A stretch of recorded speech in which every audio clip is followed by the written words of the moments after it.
Hey everybody, it's Anthony from ComicSeatingUp.net. I'm doing Anthony's new comic pickups for August 16th, 2017. Here is what I picked up in stores today. We'll start with the dollar books. Captain America #1, the True Believers version. I really like reading classic comics, and for a buck you can't pass it up. So I also got the Eternals #1, which I've been looking for a decent copy at a reasonable price. Another dollar book is The Chair #2. I enjoyed the first one. It's got that movie with Rowdy Roddy Piper in it. Mother Russia #2. Again, another book that I enjoyed for $1.50. I couldn't pass up. And same thing with The Trespasser. The Trespasser #1 was really interesting, so I'm looking forward to reading the second issue. Other cheap ones are Wicked Righteous #1. This was one of Poyo's picks this week. Getting into the regular price stuff, Invincible #139. This book is ending soon. I think we have 5 issues left. I hate to see it go, but I really have enjoyed the book. Winnebago Graveyard #2. Was that #3? #3. That's been a decent book so far. It started out really interesting. The second issue wasn't as great as the first one. I'm looking forward to the third one.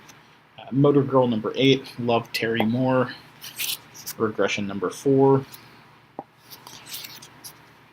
Southern Bastards 17. Southern Bastards finally returns. Mage the Hero Denied #1. Looking forward to reading that one. Moving right along, Kill the Minotaur #3. Pretty much any Skybound #1 that I find anymore for a reasonable price I'm going to pick up.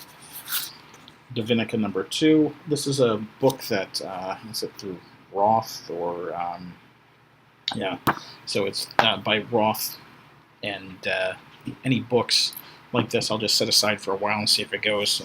Early Zenescope books really pop, so I'm hoping that these Roth books do the same thing. Descender #23, just one of my favorite all-around reads. Curse Words #7. Midtown has this one is coming out next week, but I picked up The Last Hunt #1. I really like Amigo books. So that's it for reader stuff.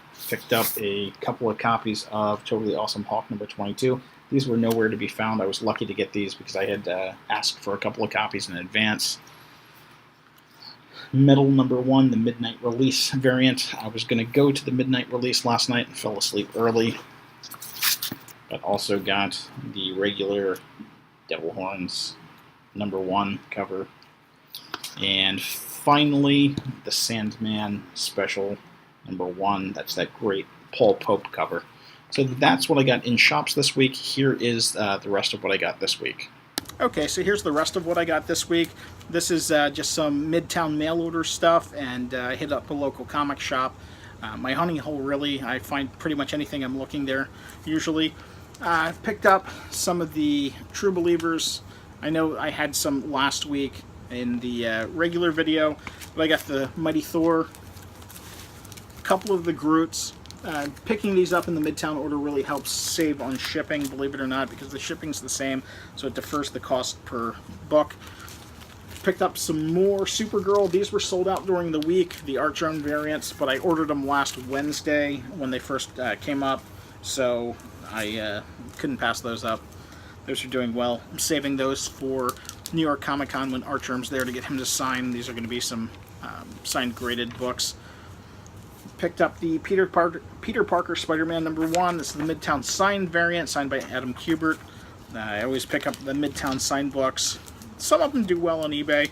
I like signed books, so I just grab them when I can see them. Ghost Money #1. Really looking forward to reading this. Another True Believers Thor vs. Hulk. Now this is something I got in from Comic Exposure. Let's start with this one. It is Mindbender #1. It's the Comic Exposure variant. We'll be giving a copy of this away in the upcoming weeks for a Free Comic Wednesday. Got the Edge of Venomverse set. That's the White Queen Venomized variants. And also got in Amazing Spider-Man 29. That's the Venomized Jean Grey covers.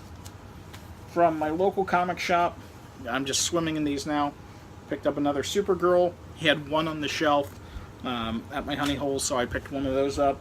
I've been selling sets of these for 20-25 bucks, so I got some more Totally Awesome Hulk 20 and 21. The sets go really well, and I'm going to start throwing in some Weapon X #6, the first batch H. I know the sets of those three are going for like $35. And another number 21. Really can't pass those up. I mean, it's such an easy flip. Speaking of easy flips, these were sold by the time I got home. More Mr. Miracle. Grabbed a couple of those. Sold those for $15 right off the bat. Redlands number 1. That's the gold foil shiny 1 per store variant. He saves those for me. I really appreciate it. He usually just gives them to me or sells them to me for cover price. And then did some back issue digging and got some Cannon Busters number 1. If you missed the story, Cannon Busters was picked up by Netflix, and it's going to be an animated TV show in 2018 airing on Netflix, so there's plenty of time to get in on these. I've been selling these for upwards of $40, $50. The Zero I've sold 1 copy for $50, 1 copy I think a very fine for like $35, and then sold some ones for $49. So I just couldn't pass these up. These were like free money for me. So anyway, from ComicseatingUp.net, I'm Anthony. Thanks for watching.